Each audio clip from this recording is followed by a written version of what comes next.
Good day, Sir Alan. I am Asuncion Angel. Today I will discuss, and present to you the analysis of one of the European literary pieces that I have chosen, which is the Atonement from 21st Literature, which was published in 2001 by McEwan.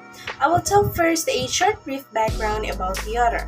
The author's real name is Russel McEwan, and he was born on June 21, 1948 in England. He is also an English novelist and a screenwriter. His first two novels, The Cement Garden, which was published in 1978, and The Comfort of Strangers, also published in 1981, which also earned him the nickname Ian Macabre.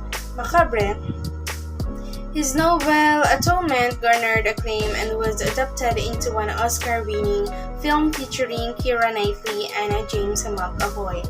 Atonement is a 2001 British metafictional novel set in three times period: 1935 England, Second World War England and France, and present-day England. It covers up an upper-class girl's half-innocent mistake that ruins lives, her adulthood in the shadow of that mistakes, and a reflection on the nature of writing.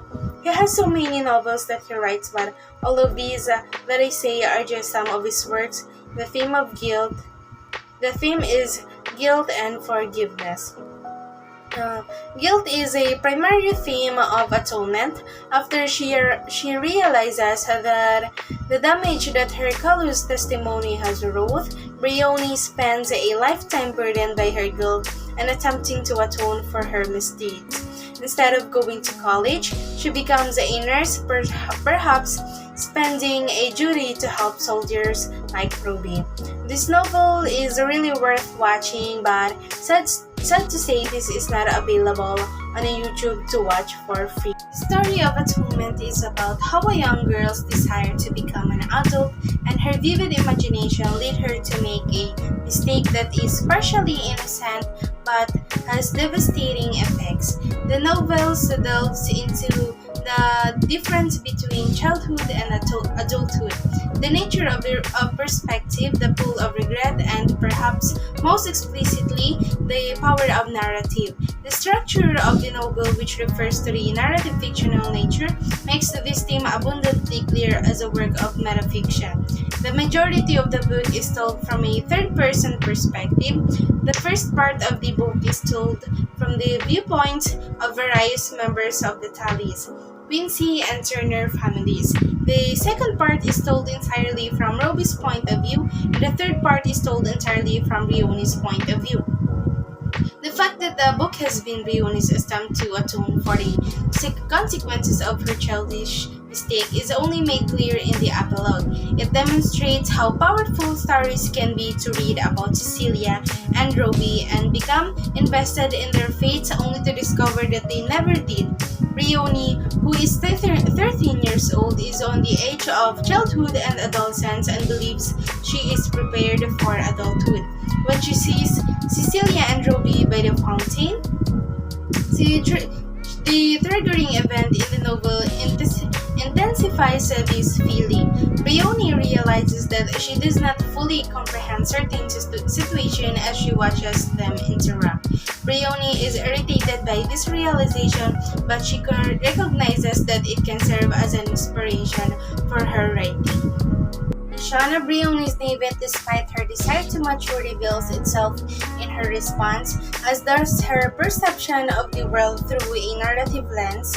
Cecilia and Ruby's relationship is also altered as a result of this incident, which not only prompts Briony to begin thinking in a different manner but also causes her to do so. Briony's suspicions about Ruby's threat to Cecilia, which she had gotten from seeing him with her sister by the fountain, are only reinforced by the note. Cecilia and Ruby are irritated by Briony's interruptions, despite the fact that she believes she has just saved her sister from an assault. Even though Briony did not see the man, all of Ruby's actions in her mind point him to to him as the culprit. She has initiated the occurrence that will determine Ruby and Cecilia's fates by naming Ruby. The novel shows how Brioni's crime is connected to Ruby's death by jumping right from the morning Ruby is arrested to his trip to Dunkirk. And however, Brioni's narrative does not reveal the true outcomes of Cecilia and Ruby.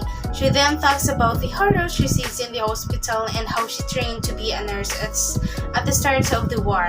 Brioni is prompted to visit Cecilia as a result of this event, where she plans to right her wrongs and is relieved to learn that Ruby is still alive.